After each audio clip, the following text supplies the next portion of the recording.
تو ایمان والے سب سے زیادہ محبت اپنے اللہ سے، اپنے پروردگار سے کرتے ہیں۔ دنیا کی کوئی چیزیں، دنیا کی کوئی دولت انہیں یہ زیب نہیں دیتی کہ وہ ان سے محبت کریں، کوئی چیز انہیں گمراہ نہیں کرتی۔ جب اللہ کا حکم آتا ہے غریبوں کی مدد کرتے ہیں، گھر والوں کی مدد کرتے ہیں، رشتہ داروں کی مدد کرتے ہیں۔ سب سے زیادہ حکم جو ہے نا، سب سے پہلا حکم یہ ہے کہ آپ اپنے گھر والوں کی مدد کریں۔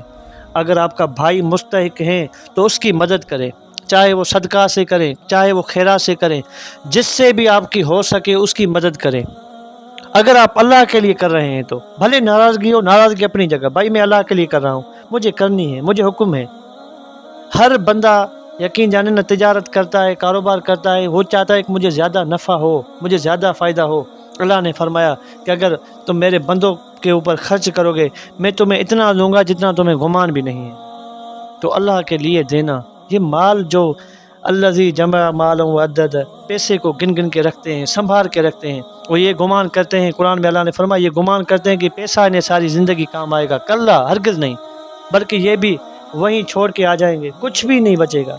میرے عزیزو، اللہ کے لیے ہمیں یہ کرنا ہے، مال سے محبت نہیں کرنی۔ ایمان والے تو شدید محبت اپنے رب سے کرتے ہیں، قرآن کریم کا فیصلہ ہے، اٹل فیصلہ ہے۔ تو جہاں جہاں اللہ تعالیٰ نے خرچ کرنے کا حکم دیا ہے ہم خرچ کریں۔ امام زین العابدین رحمۃ اللہ علیہ کے بارے میں، علیہ الصلوۃ والسلام کے بارے میں آتا ہے کہ جب کوئی سائل آتا ان کے در پہ تو خوش ہوتے اور اللہ تعالیٰ کو فرماتے کہ اے اللہ، آپ نے ایک ایسا سوار بھیجا ہے جو میرے مال کو میرے گھر تک پہنچائے گا۔ کیا فرماتے کہ اے اللہ، آپ کا بڑا احسان ہے، آپ کا بڑا فضل ہے اس عاجز پہ کہ اللہ آپ نے اس شخص کو بھیجا ہے۔ یعنی کوئی سائل آتا تو خوش ہوتے اور اس کی مدد کر کے یہ فرماتے، یعنی اس سے کیا مراد؟ اس سے یہ مراد کہ اللہ میں اس کو دے رہا ہوں، یعنی میں آپ کو دے رہا ہوں، میں اللہ کو دے رہا ہوں۔ آپ جب کسی سائل کو دے رہے ہیں نا، یہ اسے نہیں دے رہے، اللہ کو دے رہے ہیں، اور اس کا بدلہ اللہ آپ کو دے گا۔ کہاں دے گا؟ اس زندگی میں، اس دنیا میں دے گا جہاں کی زندگی کو بقا ہے۔ یہاں کی زندگی بقا نہیں ہے، یہاں کی حیات تا حیات نہیں ہے، یہ تھوڑی دیر کے لیے گزر جائے گی۔ تو پیسے، مال، یہ ساری چیزیں یہاں رہ جائے گی۔ ان سے کیے گئے جو انسان نے نیک اعمال کیے ہیں وہ آخرت میں اس کے ساتھ چلیں گے، وہ قبر میں اس کے ساتھ چلیں گے۔ پیسوں سے کسی کی مدد کی، آپ کی نیکیاں لکھ گئی، کوئی مائی کا لال اس کو مٹا نہیں سکتا۔